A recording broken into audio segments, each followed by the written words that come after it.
Welcome, everyone, to the L7C podcast, Dragon Ball edition. Today, we are going to be talking about Dragon Ball Super Manga chapter number 76, titled The Fate of the Saiyans. And we have our Dragon Ball expert with us, Mitch Oso. How are you doing today, sir?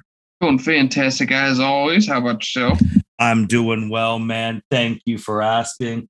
So, man, we got the chapter that came out just a couple days ago. We're reviewing it right now, The Fate of the Saiyans. If people remember the last chapter, he awakened his second eye, and Vegeta was on the ground, and we're picking up right from there. So, Mitch, you want to tell everyone what happened in this chapter, and then we're going to dive right in and talk about it. Yep. So, chapter is still pretty action-packed. So it starts off, first panel, shows some of the ruins of Granola's hometown, is how I'll phrase it there. Vegeta is kind of getting smacked around, and Granolah is just relentlessly blasting him with a whole bunch of ki blasts. And as Vegeta is taking all these hits, in the previous chapter, he would get these hits, from Granolah, and it would make him stronger. Well, now with Granola's increased power from, as Martin had mentioned, his second eye being activated, whatever that actually means, Granolah asks Vegeta, "What's wrong? My attacks aren't invigorating you anymore." Just mocking Vegeta. Vegeta says, "Curse you," and Granolah he's just blasting the hell out of Vegeta. And as Vegeta's rolling away, Granolah teleports behind him and stops Vegeta's rolling by putting his foot up to his head. And then they have just a little bit of dialogue, and Granolah says, "The universe is proving me right, since fate has clearly decided that Saiyans are doomed to die." And Vegeta grabs Granolah by his ankle, the one that was against his foot, that was up against his head. And basically Vegeta's like, I determine my own fate. And Granolah is about to, he punches Vegeta and to get rid of his grip on him. And then he's about to, punch him again, and probably be the punch that knocks Vegeta out cold. And then out of nowhere, Goku appears, punches Granolah off of Vegeta, and as they are looking at each other, Granolah and Goku, Vegeta is kind of surprised that Goku's up, and so is Granolah. He can't believe that Goku is standing after his beating, and Goku says to Vegeta that he's going to take over from here, and Vegeta is having none of this. Vegeta gets up and kicks Goku to the side. Goku hits into what appears to be some sort of like barrel, maybe that contained water or something like that. Granolah is surprised that Vegeta would, turn on Goku, but he doesn't know Vegeta at all, so this doesn't surprise us. It only surprises him. And Goku says, basically, "What's your problem?" Vegeta says, "I want to do this myself." Goku goes back to saying, "You're going back to your old ways about being doing it all by yourself." And Vegeta says, "Well, that's just me, essentially." And so Granolah takes this opportunity while they're talking to charge Vegeta, trying to hit one of his vital points in his stomach, as he constantly tries to do. Goku, noticing this while Vegeta is unaware, but he catches on at the last second. But Goku ki pushes Vegeta out of the way, even though Goku's 10 yards away. And Vegeta goes flying into a little brick shelter, and he's just kind of sitting there. Granolah, kind of surprised yet again that Goku just what Goku's doing.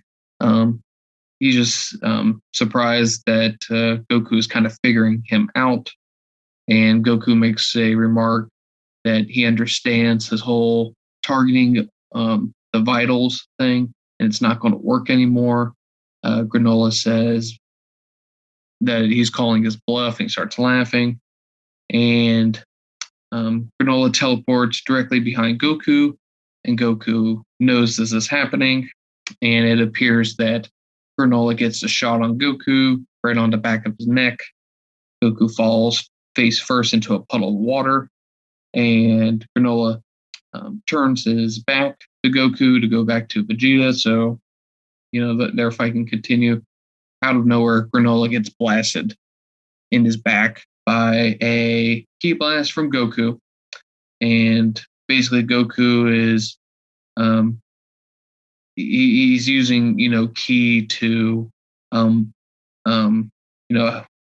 of block those. He's using ki to move his vitals out of the way of Granolah's attacks at the last second, because Goku says that there's a smallest pause between Granolah locking onto the vital and then the actual action to attack that vital. So that's what we used to always talk about in the sense of, trying to master Ultra Instinct, separating your mind from, your body has to act on its own. Your extremities have to act as if they have their own mind. So that's just kind of a connection as to, Granolah does not have Ultra Instinct, if anyone asked about that one. But Goku, he admitted that he can't completely dodge the attacks, and they sure hurt as hell. And Granolah and him just keep talking, blah blah blah. And Granolah says that your technique is impressive, but it's defense. You're not going to win like that. And Goku says, yeah, that could be a problem. So Vegeta gets up, sees that Granolah and Goku are fighting again, and Goku gets knocked down to the ground close to Vegeta. Vegeta says that it's his turn. He wants to do this alone, and Vegeta asks, like, please, just let me do this, because Granolah just gained his power. He's reaching his limit. He won't last longer, and that'll be Vegeta's opening. Goku says, I'm okay, or says, fine, just don't die. And Vegeta walks on. Vegeta charges Granolah, and they have some dialogue, and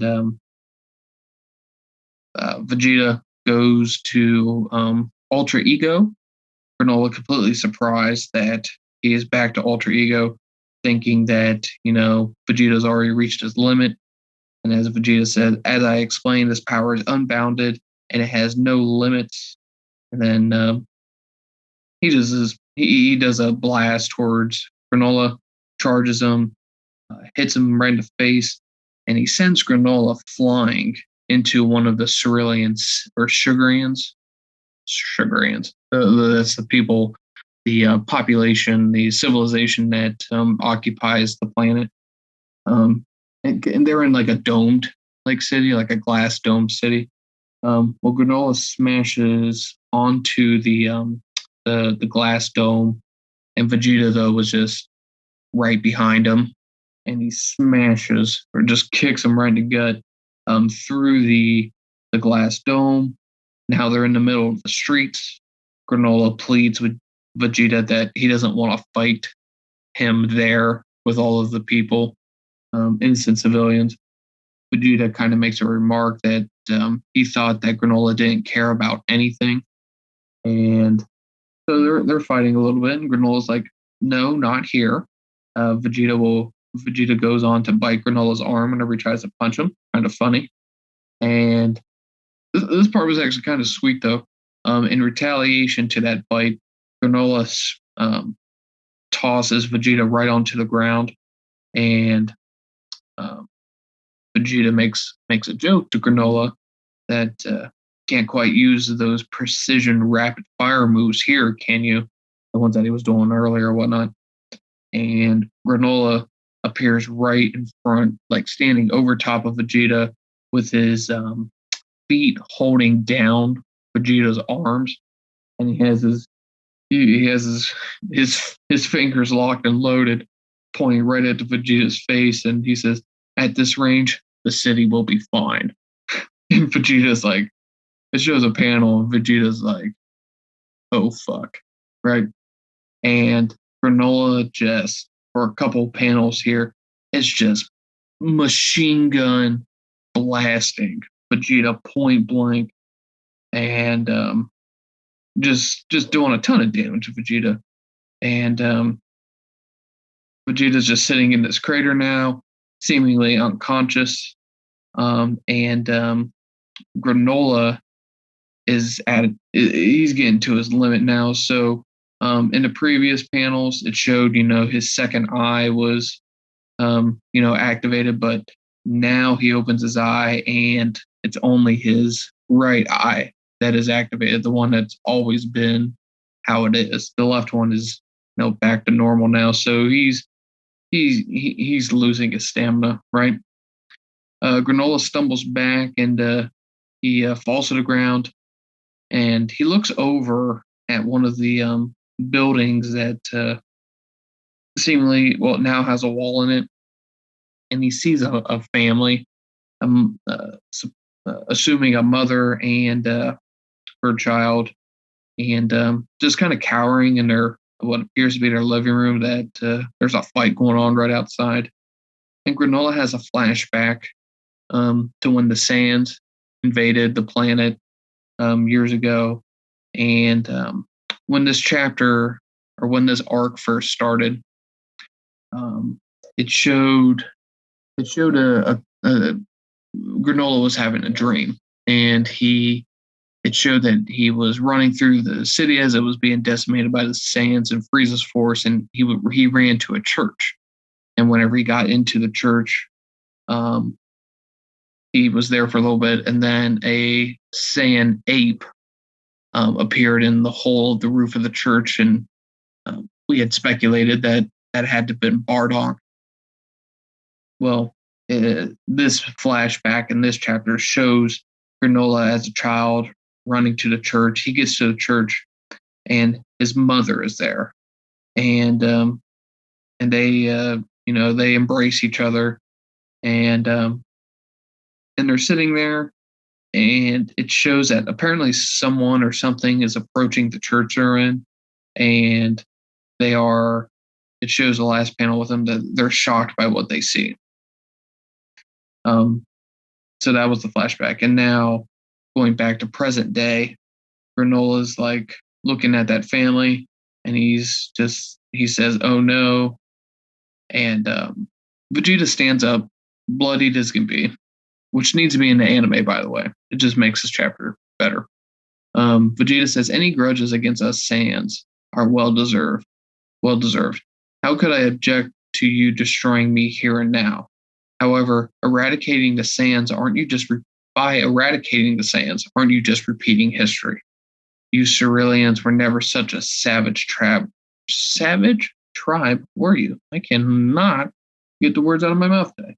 And Granolah says, "That's nonsense. This planet was always a peaceful one. You people took everything from us, and I'll never move past that." And then he key pushes Vegeta out of the city.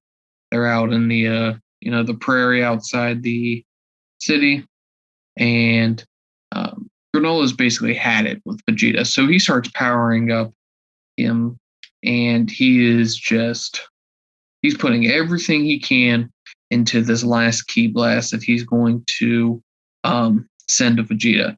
And he has the full intention of killing Vegeta, and even if it kills himself, he even makes a remark that he's going to make sure that Vegeta stays dead.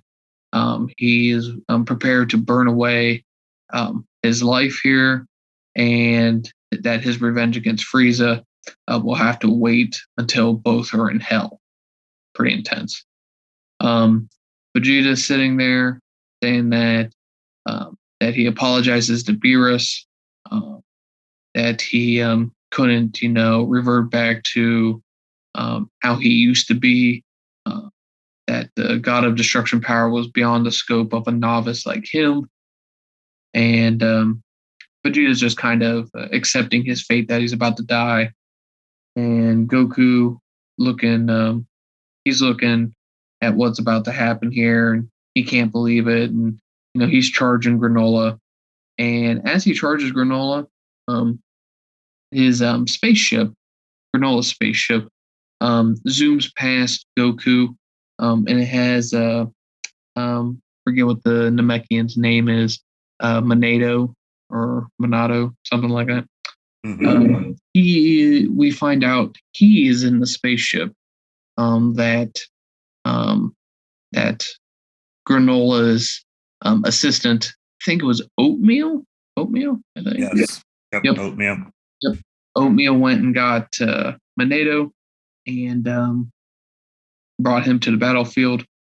And Monado sees Goku and is shocked as he flies by, saying that man, it can't be. And then Goku's like, who's that? Well, as they get closer to Monado, Goku can't get in closer because of the intense energy. And Monado yells out the door or the window to knock it off. And Granolah is just completely surprised that Monado is there, and makes Granolah become off. Like he loses, his, I don't want to say composure, but he drops his guard. That's what I want to say. Goku takes this opportunity and shoulder checks Granolah into the ground. And he ridicules Vegeta for being stupid, and Granolah also for being stupid for just trying to kill everyone, including himself.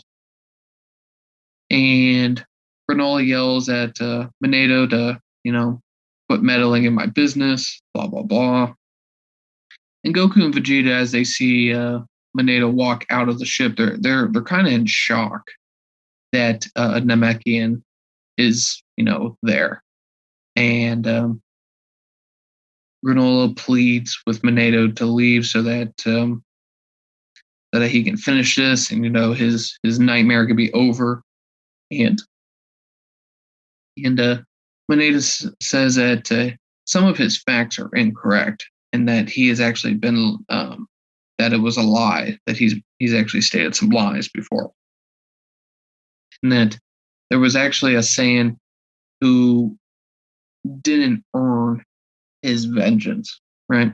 And Granolah, confused by this, asks him to understand, and Monado says to end the chapter that 40 years back, the one who actually saved us was a Saiyan named, spelling's kind of weird here, Bardock, even though Bardock is how we've all known.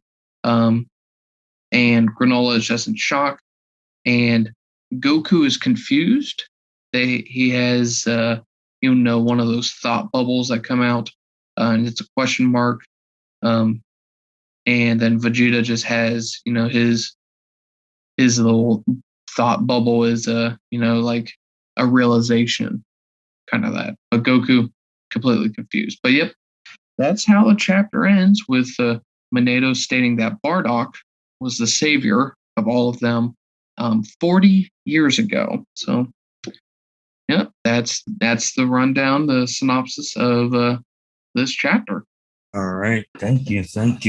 I guess let's just go with the biggest thing. So Bardock, not even just getting a name drop, being the savior that saved Granolah and them, that they saved them. I mean, this was spoiled a day before, and I remember calling you because Bardock was the #1 trend on Twitter. Yep, and when I first clicked on it, I was like, is he trending because like someone's like, oh, Bardock should be in the next movie or something like that? But they're like, no, Bardock's spoiler is going to be meant. Well, at first we didn't know if he was going to be like in the chapter or just name drop, but they're like, oh no, Bardock's going to be in the chapter. And I was like, again, called you and me. It's like, hey, have you checked the internet? Bardock's the number one trend right now, and people were going nuts. But I also think with that, we talked about before recording, that it also kind of spoiled the chapter a little bit, because if you didn't know that Bardock was going to get name drop, he'd probably still be trending right now. Yep. So yeah, Bardock. Bardock is now the news of the hour here with this, and we like everyone has been talking about Bardock. Why Bardock? Was that Bardock? That had to be Bardock. Whenever when the arc started, because it showed the scar on his face, on his left cheek, if I remember correctly. So, we were wondering when Bardock would kind of play a role.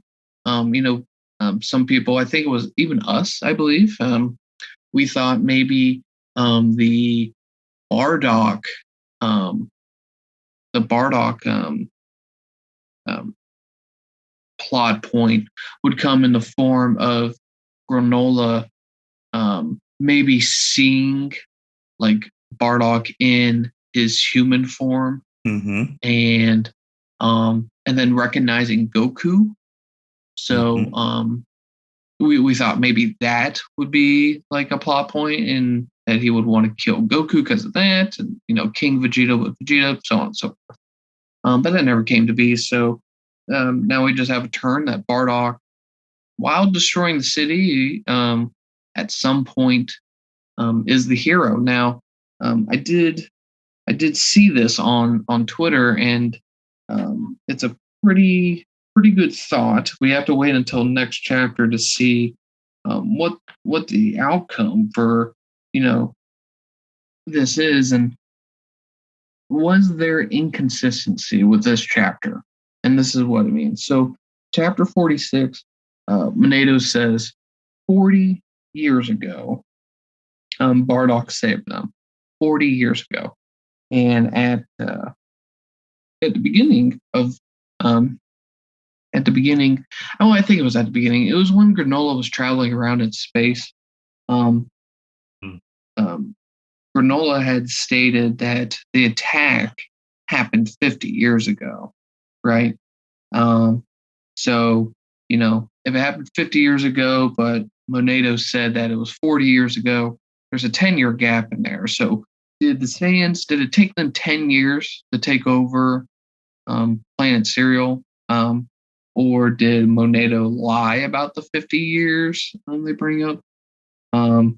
Was this a completely separate event? Did Bardock help destroy the planet, felt bad, came back 10 years later and saved him from something else? Or was this, Toyotaro or like Toriyama just making just an error, since these come out every month, it's been, we're I forget how many chapters we are. I mean, we're in at least 8 months at a minimum of chapters. So maybe they just forgot 40 to 50 or whatnot. So now we got to wait on that, because, I mean, depending on if that's an error or not, that completely changes up things with how this will go. But like the other thing that you said too, that we were talking about, I love spoilers. I really do. I love knowing the plot before something I read. I know few people are like that. Probably I might be like the only person who truly loves spoilers. This spoiler that Bardock was the savior of Granolah, in my eyes, hurt this chapter, because we're in the middle of a fight between Vegeta and Granolah, and news breaks that a new plot point is going to emerge. An explanation. The fight's going to end in an explanation of Bardock. So then everyone's attention is then on that plot point, and at the very end of this chapter, it comes right at the end. Nothing is building up to it, other than the fact that we know it. If no one knew about Bardock, this would come at a complete utter shock to everybody. And I think that hurt the chapter because I was it was a good chapter, but I was bored with it because I didn't want to see this fight. I wanted to know more about Bardock's story. Now you can go back and say we knew about Ultra Ego coming at the end of whatever chapter it was, 74, 74, whatnot. But the thing with Ultra Ego was we knew, Vegeta and Granolah were fighting, and a new transformation for Vegeta in that fight was coming. So you knew that there was going to be a build-up of that fight to get to that transformation because they had just started fighting. So it all kind of just fit together. It all fit together with the fighting and the transformation. This is just a completely different. It's just a left turn and one we've been waiting for. But this chapter kind of just suffered because of the spoiler alert. So, do you agree on that? Do you have any thoughts on that? Or? No, I agree because, like you said, now this October one, people are going to be making speculation videos from now until that chapter comes out. Like I've already seen people make. The chapter just came out 2 days ago. And I've seen people make three YouTube videos a piece already on this because of like how crazy this is with like Bardock being like the I guess the word that's going to end this fight into the dialogue. We knew sooner or later it was going to come to dialogue. I actually got it wrong a couple of our podcasts ago because I thought that Granolah would have saw Goku and Vegeta save one of those like Ceruleans, and then, well, not Ceruleans, the people who are living there, and that would be like, oh, Saiyans aren't all that bad, but it didn't turn out in that way. And Manedo, when he said you've got some facts wrong, sorry to say it was a lie of mine that brought you here. I'm like, what lie did you tell that made him like hate Saiyans like this? I'm curious. Like, I want to know, like, how does Granolah not know that the Saiyans were their saviors? Because, like, if we're looking, if you look at the panels in which Granolah rushes over to his mom in the church, I mean, he is old enough to speak. He is old enough to obviously remember this traumatic time. He knows, the Saiyans turn into giant apes and blah blah blah. So I'm just like, what has caused him not to know that the Saiyan? I mean, he would have to have been knocked out cold at some point for him not to know that that Bardock saved him in whatever manner. So more questions have just popped up, and it's just got to wait until October 20th now. Like it almost kind of feels like we went 2 months without a chapter now, but that's how it would be with when they only release one a month. Right. And then like I'm surprised. I don't understand how Vegeta was taking all of those hits point blank to the face and lived. It kind of it doesn't make sense. It doesn't. I mean, Goku can get blasted in the heart by Frieza's weak ass minion, and then fall out of Super Saiyan Blue and almost die. Vegeta can get his ass beat and then just take point blank gunshots to the face that puts him in a 5-foot deep crater. Just keeps getting up. I'm just like, I mean, it was sweet though when Granolah stood on top of Vegeta's arms and blasted him in the face. It was pretty cool. It was pretty good concept, pretty good drawing, animation, or artwork too, and can't wait to see that in the anime. It reminded me of 17 and 18 in the future shooting down on future Gohan. That's what I kind of reminded me of. They were in the air though, and then they were in the him, air. They right? were just blasting him. Yeah, it just that were No. I remember though, if I remember that right though, it didn't the whenever it was shown on television, didn't they like slow down that scene? Like, it wasn't like the key blast, like just slow, like it was just in slow motion.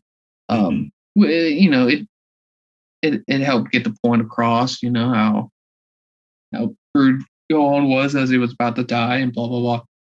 But if they do this scene in the anime, I don't want it slowed down. You know, I want this to be normal pace.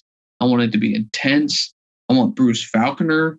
I want him. I want his music in the background.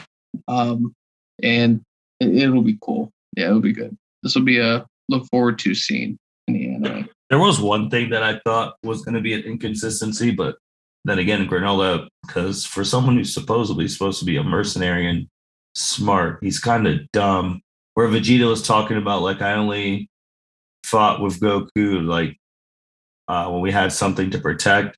And I guess technically they don't, because I was going to be like, oh, if Granolah kills these two, these are the only two Saiyans that he knows exist. Like, if Granolah said, like, oh, after I kill you guys, I'm going to go to Earth and kill your kids, then I feel like they would have been fighting together. But Granolah doesn't know that they have kids, or that Goku's even a grandpa at this point. Yeah. Much agreed. What do you think about Goku's explanation that he can move his vital points? Well, that one was new, but if he could do that, I don't understand why he just didn't go MUI real quick and then just end it. Like, if you were able to move your vital points, why don't you just go MUI, move it real quick, and then end the fight? If you were like, even though I don't know if MUI is strong, why I don't know now because it's 2 eyes, but I don't know why he was coming in at blue. It's no, what was I gonna say? You know, what would have made that explanation better and overall just a story plot better is whenever you reference things in the past. If he had said, oh, I faced a guy from another universe who attacked people's vital points. So I learned how to move my vital points. You know, like I wish there would have been a connection there because that's what Hit did. You know, he just attacked your vital points by stopping time. It was genius, but nope. Goku just learns, just out of nowhere, just to move vital points inside your body at the last second. Yeah, just like you said with Hit, like after Hit did the time skip and all that stuff, Goku's like, yeah, time skip doesn't work on me anymore. I learned your secret. I was just like, oh, okay. Oh, yeah, that was pretty quick. I mean, I was like, well, now I know you can't beat him. But all right. But yeah, when he was like the vital things, and I was just like, wow, I also wonder too, because Goku's been down for almost 2-3 chapters. He just got back up, really. And it's 2 BS things from Goku in a row. Last time it was the random heal himself at the moment, or if some people have been trying to say give himself energy, but whatever. But then now we have this. So I'm like, okay. Other thing, they wanted to end Granolah. Why didn't one of them take the Sensu Bean? There's still one left. There was hell, maybe you want to know what would be cool with that one Sensu Bean? I just thought of this 3 seconds ago. Is when Gas arrives and he starts fucking people up, wouldn't it be sweet for whatever reason? And I don't think they would if they gave Granolah that Senzu Bean to fight off Gas, to at least allow them to get the hell out of there. That I would rather see that than see Goku eat it and instant transmission their group out away from the Heeters. I don't want to see Vegeta fighting the Heeters at this point, like full power, not yet. later on. I need more story to happen before that. I think that'd be a nice change of pace, and that is let Granolah be the protagonist fighting the Heeters before Goku and Vegeta do. Speaking of the Heeters, their ship's a little slow. Like they were gone they were here like 2 chapters ago. Yeah, time makes no sense, and it never has ever since Frieza said 5 minutes on Namek, and we got a bajillion minutes of anime and a bazillion chapters of their fight. So it doesn't make sense. Yeah, because I know we saw them coming, like they were here, like arriving, but man, you almost forget about the Heat, which people I hope you haven't, that the Heeters are the ones who've been pulling these strings, but they're on their way here. If they're already on the thing, maybe they've been observing this whole time, and now Do you think the Heeters are the reason why Minato lied?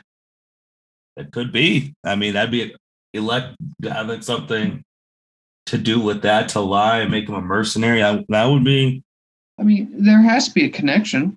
There has to be, because I'm like, why is a random ass Cerulean with a random ass Namekian? And why are the Heeters involved in this Cerulean's life when they were the ones that sold the planet to the Sugar Ants? It's like, because the Heeters don't like Frieza, so maybe they made Granolah or Monato lie about the sands to Granolah, so Granolah would try to seek revenge. But I mean, why would they choose Granolah years ago as their method of getting rid of Frieza? Like, it'd be weird. So I guess we'll find out. But And then I guess obviously just circling back to Vegeta and Goku now with like MUI and Ultra Ego, which I still hate that name. I guess when they're fighting the Heeters, because eventually they're gonna have to fight them. Are they gonna get time to train? Because I honestly think this arc is gonna end with Goku hitting MUI2. I know that's not the official name, but I think that's how it's gonna end. He's gonna hit MUI2 and he's gonna beat Elect at the end because Elect might pull some, I even forget which character. He might pull some Android 13 garbage and absorb all the other Heeters into him. yeah. Well, even if he does, though, Vegeta will just diffuse that. Oh shit! I forgot. Yeah, you can. Yeah, that's true. But by that time, Vegeta's probably down because he probably maybe beat gas or lost the gas, and then he's down on the ground unconscious because the Heeters are smart and know people's techniques. Yeah. And then that's when Goku goes MUI2, saves the day. I'm already calling it. That's how it's going to end. You know, I'll tell you where my prediction, or at least my want, was wrong. Unfortunately, it appears as though Granolah is not going to be the one that kills either Goku or Vegeta. I was hoping for a death. I didn't get a death from Granolah. Thought he would Hakai someone since he's demonstrated that Hakai power, but hasn't used it yet. So, I mean, it took us a long time to get Bardock, so maybe we'll get a Hakai here from Granolah. Why didn't Vegeta Hakai him? Why didn't? Yeah, like why didn't he just go point blank unless he can't do people yet? Maybe, I mean, what was the biggest object he did? Well, how big was that rock? It's pretty big, but it's a rock. It's not like a.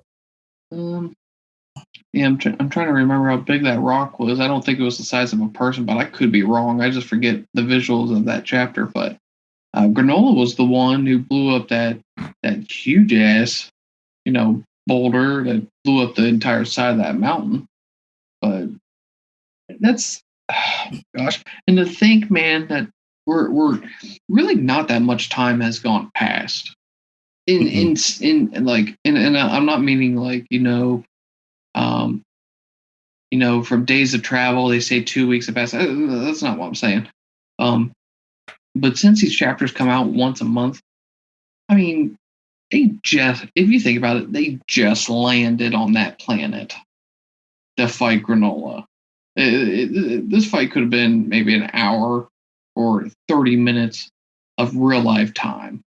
And that's the thing that kind of stinks is that, and I feel like I say this once a month. It's just that I wish these chapters were weekly and not monthly. We can take like a 4-month hiatus, or 3-month hiatus, before they release another group. But I'm just like, it messes with the timing. Like, I guess the only pushback they can give is that since it's once a month, the hype for it builds a lot more if it was just weekly. Probably it's the same. It's the same kind of, they say with like Chick-fil-A.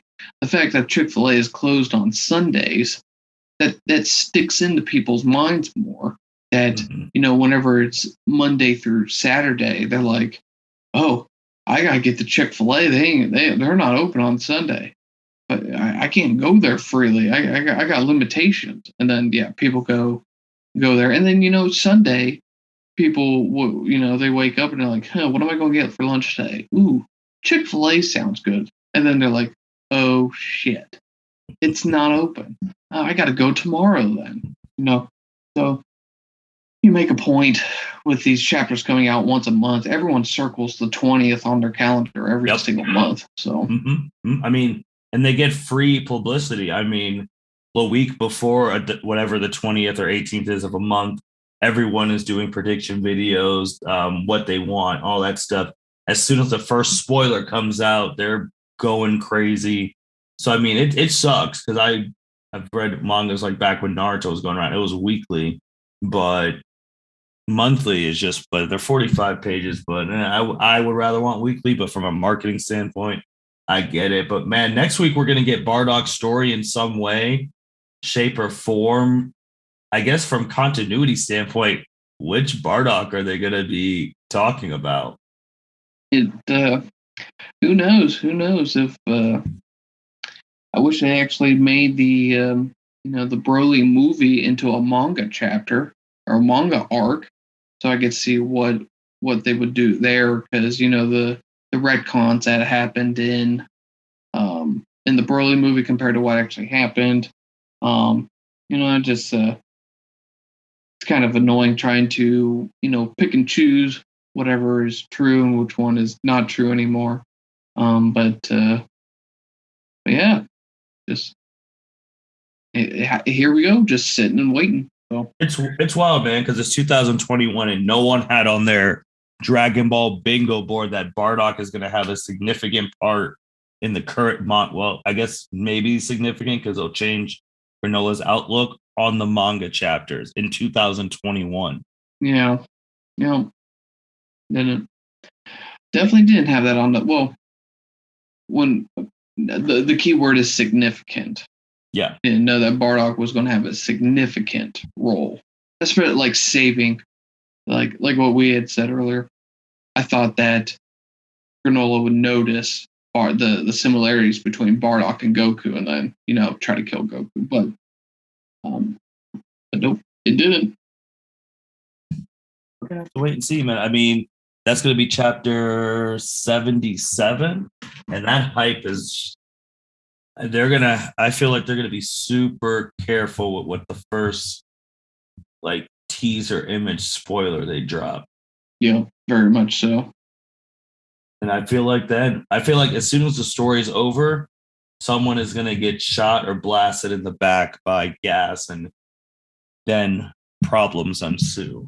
So actually, let's try to do a prediction for the next chapter. They're going to explain Bardock, right?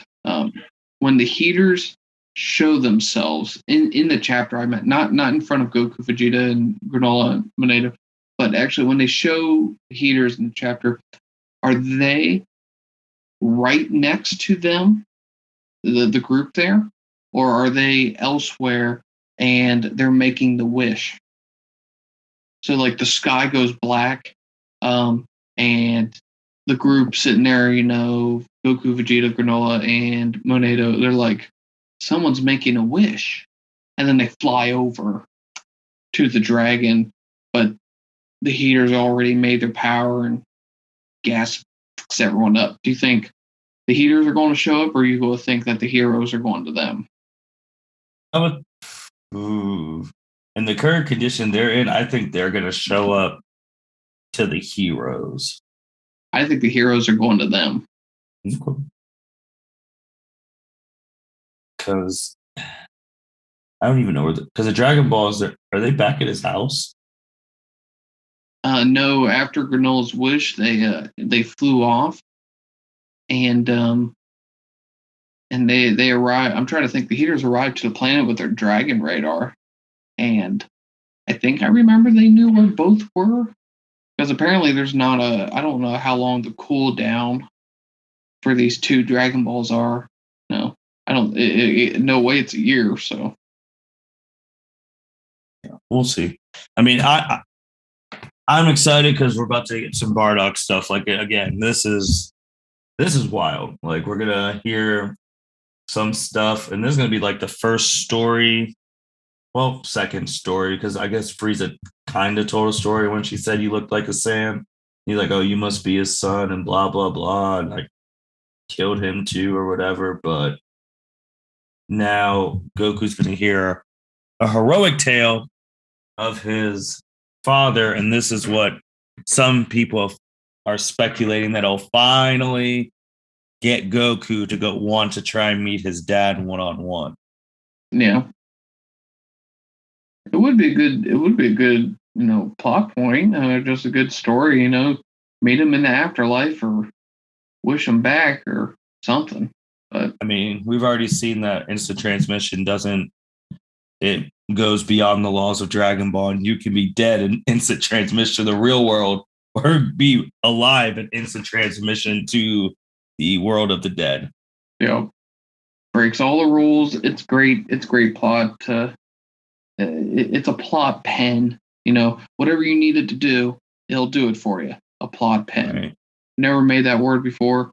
Now I just did. So, Mitch, anything else about this chapter before we sign off? Not this chapter, but there is one little thing I want to mention about heroes. Sure. Heroes, while fantastic, disappointed me. Mm-hmm. In the episode 15 came out like last week. It showed Super Saiyan 3 Goku Black Rose,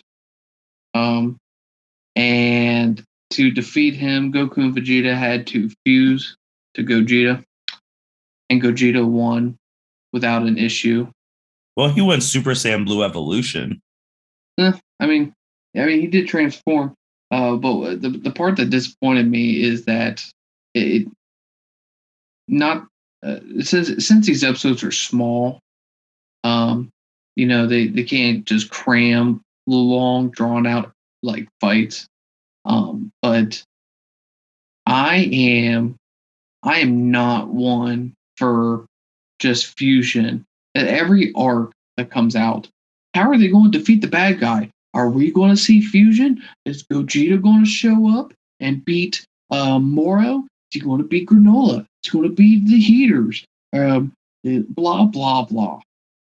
I am not and I'm going to take the words that you said to me, that the people fusion is a cop out.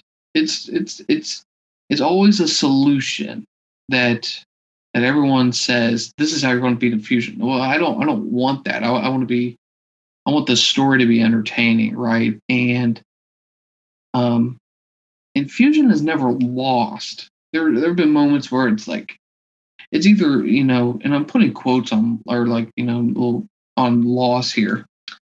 They've either won the fight for them, or the timer has expired after they were beating the opponent's ass.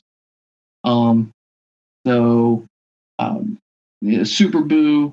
Now, granted, that was Vegito. That timer expired, even though we thought it was just Boo's internal magic just deteriorated it. But yeah, Vegito got expired after essentially a tie. Vegito got was a tie against Zamasu because it expired as well. Gogeta won against Janempa, no issues. I mean, Janempa was working them all, and he punches Gogeta in the head, and then he dies.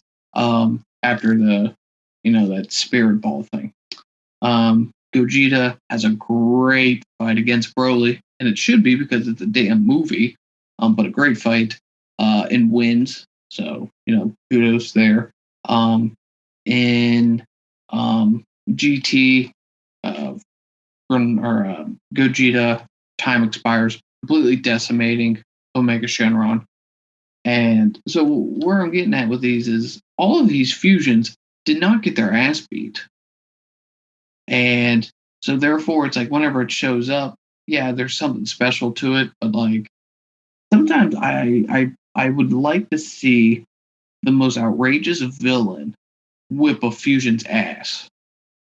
Just so that we can see something and be like, oh man, this guy's really, really, really dangerous. How the hell are we going to beat this guy? And that's what I'm waiting for, because I was wondering if Super Saiyan 3 Rose Goku Black was going to put up a fight against Gogeta Super Saiyan Blue Evolution. Unfortunately, it did not. Gogeta stomped Black so hard, he punched the mask that was on his face, and he disintegrated into nothingness again. So I am praying that at some point in the longevity that is Dragon Ball and its life in the future, that they will fuse, thinking that they are going to win, and the bad guy just pummels that fusion to the dirt. Now we get that if anyone reads the fan manga of Murno, the fallen angel of Universe 13, he has clones of himself popping in all these different kind of universes, and he's just beating the hell out of everybody, including Fusion. It's great. So maybe it'll be something that they explore later, but I'm waiting for that, and that's what I want. So.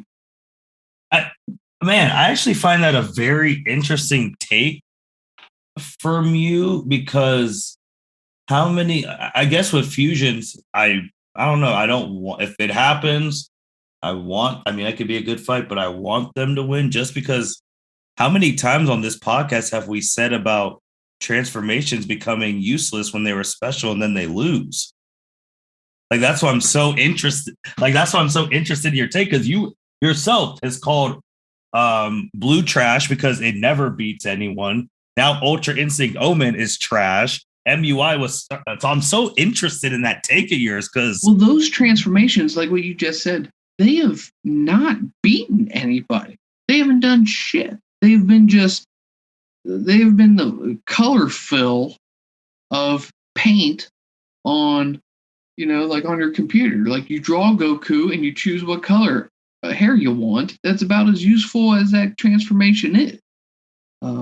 If what made Super Saiyan 1 even better was what happened afterwards. They Goku defeated Frieza. Frieza was friggin' badass, and then Vegeta then defeats Android 19 and 20.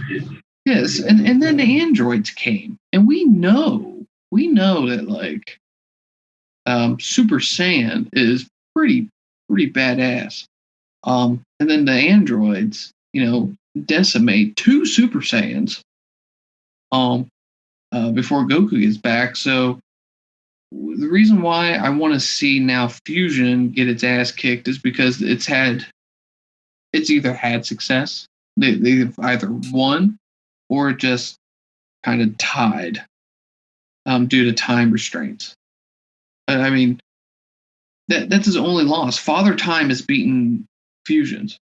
Mm-hmm. No one else. I want to see. Which is, it's inconsistent too, because just from an inconsistent standpoint, that Gogeta in the movie is significantly stronger than Vegito against Zamasu, but they were able to fight Broly the whole movie, like that part, unless that whole sequence was under like 30 seconds, which I highly doubt. Yeah. So, I mean, maybe Fusion will get brought back in the manga. I think it would be great if Fusion was brought back when they have to, or if they went and fought, like Universe 1 or Universe 12. These have the super ridiculously high universal power levels that they were talking about. That would be good in my eyes if Fusion came and maybe they even lose. Maybe just in terms of physical fighting, it was just clearly this is a tie. We got that with Zamasu a little bit, but I mean, I need to see Gogeta or Vegito get punched in the face by the bad guy and start bleeding out of the mouth. And that other guy could be bleeding out of the mouth too, but that would get me really, really like pumped to see a villain going toe to toe with a fusion of like two people that are Super Saiyan Blues. Because it's not like, as they described it, a fusion's power level is not additive. It's not like addition in math where you just take power level A, power level B, add them together, and you get power level C. They say that it multiplies. You take A, you take B, you multiply them together by whatever freaking math it comes out to, and you get something huge. And yeah, I would get excited about that. Oh, we're gonna have to wait and see on that, because honestly, like we've already said months ago, which people are finally just getting to, that if they fuse now, it has to be like a very high end God of Destruction angel level threat. Like they can't just fuse like against some normal person. I think they can if it's from one of those other universes. We got to get out of Universe 7. Unless there's another way, unless you want to invite the demon realm into here, but you're making Universe 7 so powerful that it's like, if the demon realm was really so strong, where the hell have they been? You think so? I mean, I guess you would think someone from those other universes could potentially. That's a lot, because then everyone's going to be like, so where the hell do these people come from to be on par with the Mastered Ultra Instinct Ego Gogeta? I think it has to. If I'm staying with what they have established, and that is Universe 7 is the second weakest. Well, in terms of these rankings, the overall universe is the second weakest universe out there. With their like power level, or like their rank chart of like 3.2, whatever it was. Universe 9 had 1.8 or something like that. They were scrubbed. They were ass. And then Jiren, and how strong we think Jiren is. And I still think he's pretty damn strong by himself. I think Jiren could come around and start smacking some people around. Whether we want to say Moro is stronger or on par, we can have that discussion, or where Granolah is, where Cass is. I'm still thinking that Jiren is strong as shit. But where I'm going at, that Universe 11 was the 5th strongest universe. So there's 4 other universes that have people that apparently have to be stronger than Jiren. And full powered Jiren was to an extent smacking around MUI Goku. Now, granted, we've learned that there's different levels of MUI, but we're talking about a guy who got his family killed, his friends killed by a quote unquote evil doer, and he was just like, I'm just gonna one punch man this. I'm gonna do a whole bunch of push-ups by myself, and I'm gonna beat everyone's ass. I just think in one of those 4 other universes that did not participate in Tournament of the Power, there has to be a single mortal that somehow either Whis mistakenly thought that was Jiren, or Whis has no idea that is way stronger than their gods of destruction and is just off the charts. Oh, that's a podcast that's a whole episode in its other day. We might have to really dive in and talk about that because that one deserves its own episode. Let me see. Let me try to pull up real quick for all the listeners. If you guys stayed around, I appreciate you. Let me Mortal Kombat. How appropriate. Mortal Levels Universe Dragon Ball Super. Let me see if I can just find that chart listing. Mortal level. Let's see here. It gives me the numbers. So yeah, mortal level. Universe 1 is the strongest. Universe 12 is the second. Universe 5 is third. Universe 8 is 8th. And as for the mortal levels, they said in the manga that that Universe 7 Universe 7 was a 3.18. Universe 9 was 1.86. And let's see here. Do I have any numbers here? It doesn't give me any numbers as to what Universe 1 is, at least on the Dragon Wiki.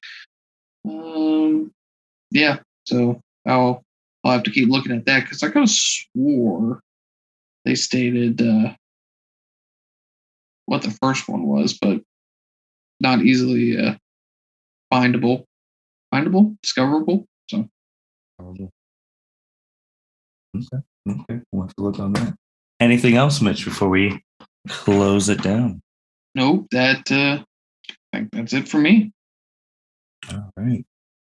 So I mean, next October is Bardock month. How that's gonna be wild. We're gonna see flashbacks of Bardock in 2001 in Dragon Ball Super. Man, what a time! What a time! And it's our birthday month too. Yeah, that is true as well. In the month of October, it will be something to behold. With that being said, thank you, Mitch, for being on, talking about the chapter. Thank you to all the listeners listening to the Dragon Ball content. It's going to be wild again to see Bardock in 2021, but we will see him and then we'll process, review, and then go from there. And with that being, go ahead, Mitch. Were you going to say something? Oh, nope. Just sounds good. All right. Thank you, everyone, for listening to the L7C podcast. You guys take care. Thank you for listening to this episode of the L7C podcast. Be sure to like, rate, review, and subscribe to the channel. Follow us on all social media platforms, and we'll be talking to you guys soon. Take care.